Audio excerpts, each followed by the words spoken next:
Dobritz, tu es donc dessinateur de presse depuis très longtemps. Est-ce que tu peux résumer ton parcours?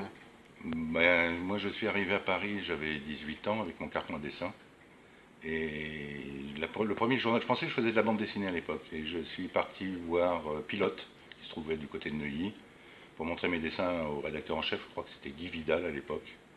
Et en lui montrant mes dessins, il me dit: Mais tu ne fais pas de bande dessinée, il dit: Tu fais des dessins de presse.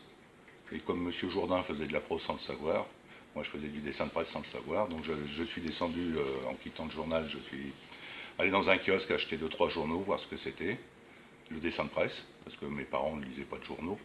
Et moi je venais de Perpignan à l'époque. Et je suis donc à partir de là, j'ai commencé à prospecter dans les journaux pour montrer ce que je faisais, mon mémoire avec mon petit dossier sous bras. Voilà.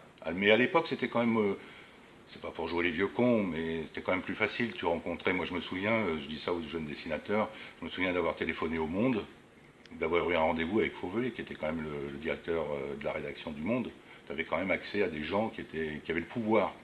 Donc ils pouvaient décider si tu pouvais dessiner pour eux ou pas.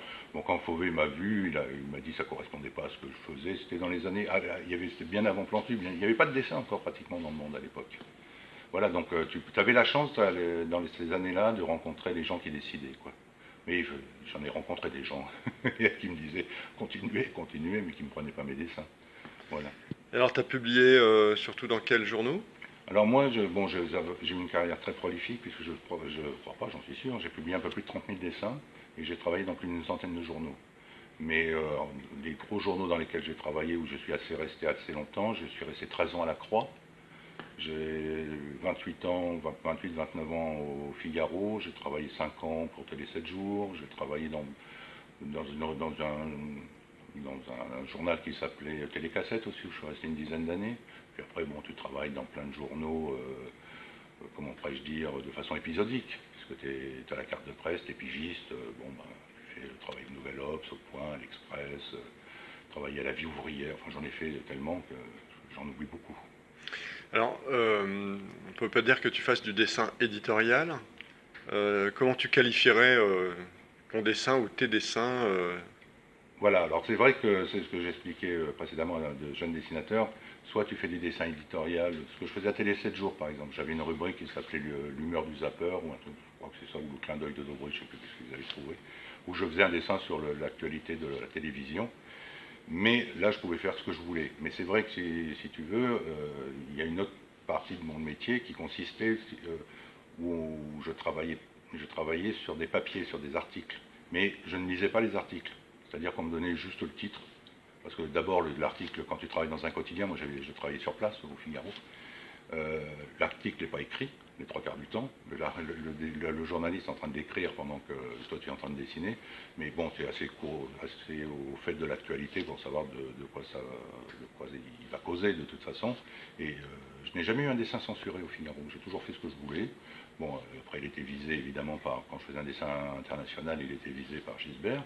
Mais quand je faisais un dessin sur le sport ou l'économie, c'était visé par les rédacteurs en chef des rubriques. Mais c'est encore un métier spécial. C'est vrai que tu n'es pas libre de choisir ton sujet, mais tu fais pas un dessin éditorial parce qu'en même temps on te donne la place. C'est-à-dire que tu dois faire un dessin sur 2 cols ou 10 cm de haut, 3 cols et 5, tu vois ce que je veux dire. On t'impose la place, on t'impose le sujet, mais tu fais ce que tu veux quand même. Hmm.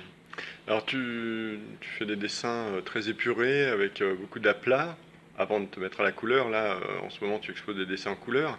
Mais il y a eu une évolution dans ces 40 ans de dessin. Oh oui, c'est-à-dire que si tu veux, je m'ennuie rapidement. Moi. Dès que je maîtrise un style, il faut que je change. C'est-à-dire que, bon, là, ce que je montre à Saint-Just sont des dessins que je fais sur tablette numérique, en couleur, mais j'ai dessiné à l'acrylique, j'ai dessiné à l'aquarelle, et chaque médium implique un style différent, une façon de dessiner les personnages différents. Je dessine à la plume, je dessine au pinceau, j'ai utilisé tous les médiums possibles et inimaginables. Au bout de 2 3 ans, je m'ennuie, parce que j'arrive au bout de mon. Comment on dire comme je disais toujours à Piem, je ne veux pas être un OS du dessin de presse. C'est-à-dire que faire toujours le même dessin, ça, il faut que je change. Dès que j'ai l'impression de ne pas avancer, je change de style. Et quand maintenant que je travaille sur des livres, quand je fais un livre, je prends un style et après, si je fais un autre livre, je vais refaire un autre style. Ah oui, sauf que le style du dessinateur, c'est un peu son image de marque, Voilà. et le lecteur attend ce Voilà. style quelque Oui, part. alors c'est l'avantage aussi de ne pas être une vedette de premier plan. Ça faisait hurler T-News qui était vraiment un très très bon ami, un bon copain. Et il me disait, mais comment tu peux faire ça? Ben, je dis, moi, tu sais, justement, c'est parce que je ne suis pas une vedette. Si j'étais une vedette, les gens comme Cabu, comme T-News, ou Wolinski, ils attendent ce style, le style qu'ils ont. Ils ne vont pas désarçonner leurs lecteurs. Moi, j'ai plutôt un univers dans lequel je me promène. Et ça me permet justement de... Et jamais eu de problème avec les journaux. Je changeais de style, je changeais de personnage, ça ne choquait pas, personne ne me disait rien. Donc, ça, pas de raison de s'en priver. Alors là, le thème des dessins que tu exposes à Saint-Just, c'est Alors, quoi? le dessin, là, c'est un projet que j'avais que j'avais commencé à faire pour le Figaro. C'est-à-dire, ça s'appelle Dégâts des eaux, ZOO, Z-O-S, donc des petits animaux, des petits dessins sur les animaux. Et je voulais le faire pour un site internet, pour le Figaro. Je suis parti à la retraite donc avant. Et quand tu cherches à faire un dessin comme ça tous les jours, il faut essayer de trouver un style qui soit assez simple et qui te permette d'en faire plusieurs par jour. Parce que si tu décides d'en faire un par jour, ça veut dire que des fois tu pars en vacances, tu n'as pas envie de bosser, donc il faut toujours avoir beaucoup d'avance. Donc il faut partir sur le principe qu'il faut en faire 2 ou 3 par jour pour pouvoir avoir une marge suffisante de pour pouvoir, cette marge te permet, si tu veux, de temps en temps de te reposer ou quand tu n'as pas d'idée, de ne pas dessiner. Mais le problème, c'est que comme ça, enfin le problème, quand je suis parti à la retraite, j'ai continué à faire cette petite série, mais en même temps, comme j'avais plus de deadline, des dessins à remettre, le dessin c'est un peu complexifié, comme je dis, j'ai passé de plus en plus de temps. Donc il y a des dessins sur lesquels je peux passer 2 jours maintenant. C'est l'avantage de la retraite, c'est qu'on n'est pas, comment pourrais-je dire, tributaire du temps et de rendre le dessin pour qu'il soit publié le lendemain matin, quoi.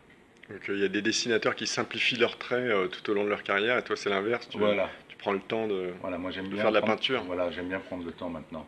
Hmm. Mais ce genre de dessin, c'est vrai que maintenant c'est plus à la mode, ce genre de dessin où les dessinateurs. Parce que moi, je l'ai toujours considéré, si tu veux, dans le dessin de presse, qu'il y avait quand même le mot dessin. Et donc, moi, ce que j'aime bien regarder, tu vois, l'époque de Kim, l'époque de Serre, l'époque de Gourmelin, je sais pas si tu te souviens, tous ces gens-là. Hein. Bon, il y avait l'idée, si tu veux, mais tu pouvais passer Du quelques minutes travail. à regarder le dessin quand même. Hein. Voilà, Cardon, c'est des grands dessinateurs. Voilà, maintenant, hélas, avec la paupérisation de la profession, les dessinateurs peuvent plus se permettre de passer une journée pour être payé 40 euros. Alors justement, quel regard tu portes? 40 ans de vie professionnelle, ça a quand même pas mal évolué, avec en plus la focalisation actuelle suite aux publications de caricatures depuis 2005-2006. Oui. C'est compliqué quand même aujourd'hui. Ah bah, c'est très compliqué. Il y a 2 raisons pour lesquelles c'est compliqué. D'abord, c'est les réseaux sociaux, sur lesquels, dès que tu fais un petit dessin, tu peux avoir comment pourrais-je dire, des tas de menaces. Moi, j'ai été menacé au Figaro, mais c'était bon enfant, tu vois. On te menaçait de mort tranquillement en te téléphonant, si on vous voit, on vous tue. Bon, enfin. Mais bon, c'était encore bon enfant. Maintenant, dès que tu fais un dessin, tu as les réseaux sociaux qui reprennent le dessin, qui renvoient ça, tu reçois des lettres d'insultes. Combien de dessinateurs ici ont reçu des menaces de mort hein, pour des dessins Là, avant, nous, tu faisais un dessin, ça plaisait pas, si les gens n'avaient pas lu le journal, ça allait pas plus loin. Maintenant, ils lisent pas le journal, mais ils ont quand même le dessin. Donc, ça tombe très vite. Et puis, cette façon comment pourrais-je dire, de harceler de façon anonyme, je trouve ça assez déprimant, moi. Donc il faut arrêter de dessiner ou il faut Ah non, continuer quand non, on même? continue à dessiner. Moi j'ai jamais été concerné par ce genre de choses. C'était pas mon style à moi. Je me souviens quand j'avais 18 ans, 19 ans, j'avais été voir Charlie Hebdo, Harakiri, et j'avais rencontré Choron. Il y avait toute la bande rue des Trois Portes. Et Choron regarde mes dessins comme ça, il me dit, mais Jean, tu veux travailler pour nous, mais toi, t'es un poète. Donc voilà, moi je suis un poète. Très bien. Merci beaucoup. Ah bah de rien.